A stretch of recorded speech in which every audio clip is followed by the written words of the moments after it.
তোমরা কারা কারা এই সিমের বীজ পছন্দ করো? আমার কাছে কিন্তু এই সিমের বীজ খেতে প্রচুর পরিমাণে ভালো লাগে।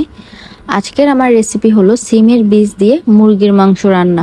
বাচ্চা থেকে বুড়ো সবার কিন্তু এই সিমের বীজটা অনেক পছন্দ, তেমনি কিন্তু আমারও অনেক পছন্দ। যদিও আমি ছোটবেলায় তেমন খেতাম না, বাট এখন আমার কাছে খুবই ভালো লাগে।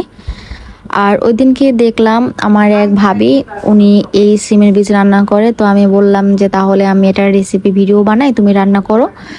ও কড়াই চুলায় দিয়ে তাতে সামান্য তেল দিয়ে পেঁয়াজ এবং কাঁচামরিচ দিয়ে দিল। ও এখানে কাটা পেঁয়াজটা ইউজ করতেছে, মানে বাটা পেঁয়াজটা ইউজ করতেছে না। আমি ওদের ঘরে অনেক রান্না বান্না দেখেছি, ওরা প্রায় তরকারিতে এমনিতে বাটা মশলা খেলেও পেঁয়াজটা শুধু কেটে খায় আর কি, ওদের কাছে না কেটা ভালো লাগে। যাই হোক, আমার রেসিপিতে এখানে পেঁয়াজটা কুচি কুচি করে দিয়ে তাতে আদা রসুন এবং এগুলো দিয়ে দিচ্ছে আর কি, যাবতীয় যত মশলা আছে। প্রথমে আদা আর রসুন দিয়ে খানিকটা কষিয়ে এরপর নুন হলুদ মরিচ আর কি এইগুলো সব একসাথে অ্যাড করে ভালোভাবে কষিয়ে নিচ্ছে। আর ওদের রান্নাঘরে তখন প্রচুর পরিমাণে রোদ ছিল, বিকেলবেলা রান্না করছে যার কারণে। আর রোদটা একদম সম্পূর্ণ পাতিলের উপর পড়লো, আর চুলার উপরে যে ধোঁয়াগুলো ওগুলো স্পষ্ট বোঝা যাচ্ছিল, যে তেলগুলো ছিটে ছিটে আসছিল। আপনি যদি নতুন অবস্থায় বাড়িতে এই রেসিপিটা ট্রাই করেন তাহলে কিন্তু অবশ্যই অল্প পরিমাণে সিমের বীজ নিয়ে ট্রাই করবেন, বিকজ এই রান্নাটা কিন্তু কাঁচা হাতে প্রপারভাবে হয় না। এই রান্নাটা করতে হলে একটু অভিজ্ঞ হতে হয়। আমি যেদিন প্রথম এরকম একদিন সিমের বীজ রান্না করছিলাম তখন পানির পরিমাণ একটু বেশি হয়েছিল, যার কারণে সিমের বীজটা একদম গলে গিয়েছিল। বোঝাই যায়নি যে এই মাংসের ভিতর সিমের বীজ অ্যাড ছিল। এর কারণে পরিমাপটা খুব সুন্দর মতন বুঝতে হয়। মাটির চুলায় খুব সুন্দর করে আগুন জ্বলছে, একদম লাল লাল আগুন আর ধোয়া ধোয়া। আর অনেকে মনে করে মাটির চুলার রান্না নাকি অনেক টেস্ট, জানি না, আমার কাছেও না কেন যেন তাই মনে হয়। আমরা যখন একসাথে মিলে কোথাও পিকনিক করি বা সবাই একসাথে মিলে খাবার খাই, তখন আমরা মাটির চুলাতে রান্না করি, কারণ এটা একটা ট্র্যাডিশন বলতে পারেন। আবার অনেকে বলে যে মাটির চুলায় রান্না অনেক টেস্ট হয়। যাই হোক, এখানে মশলাগুলো দিয়ে চিকেন আর কি মুরগির মাংস আছে এগুলো সুন্দর মতন কষিয়ে নিচ্ছে। আর একটা বিষয় হচ্ছে, আপনি মশলা যত কষাবেন তরকারি কিন্তু খেতে ততটাই টেস্ট হবে।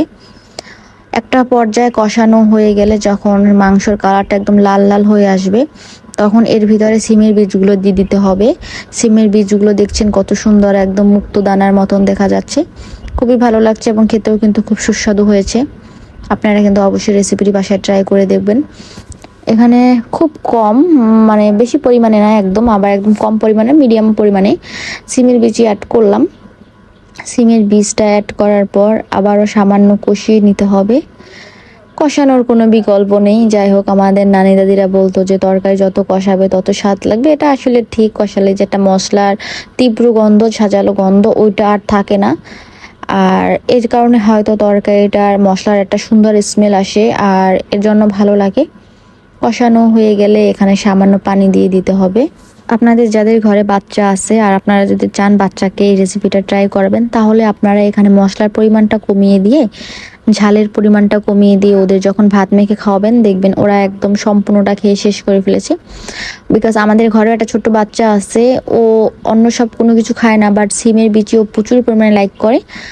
আর একদিন যখন এই রেসিপিটা ট্রাই করে ওর মা ওকে ভাত খাওয়াইছিল, ও তখন সব ভাতগুলো একদম খেয়ে ফেলছিল। জাস্ট এইরকম একটা আইডিয়া থেকে আমি বললাম যে বাচ্চারাও অনেক পছন্দ করে। যদিও আমি যখন ছোট ছিলাম তখন আমার কাছে কেন জানি ভালো লাগতো না, বাট এখন আমার কাছে অনেক ভালো লাগে। আমার এক কাকি ছিল, উনি একবার আমাকে এই রেসিপিটা ট্রাই করিয়েছিল, তারপর থেকে কিন্তু আমি এই রেসিপিটার ফ্যান হয়ে গেছি। আর যখন সিমের সিজন আসে, শীতকাল, তখন আমি অনেকগুলো সিমের বীজ একসাথে কিনে তারপর ডিপ ফ্রিজে সংরক্ষণ করে রাখি, কারণ সারা বছরের মোটামুটি সময় কিন্তু আমার কাছে রেসিপিটা অনেক ভালো লাগে। হুট করে যখন কোনো কিছু খেতে মন না চায়, ইউনিক কোনো জিনিস খেতে মন চায়, তখন কিন্তু আমি বাসায় থাকা সিমের বীজ থেকে এই রেসিপিটা ট্রাই করি। এছাড়াও আরও অন্যান্য রেসিপি আছে সিমের বীজের, সব কিছুই আমার কাছে ভালো লাগে। তারপরও মুরগির মাংস রান্নাটা কিন্তু বেস্ট।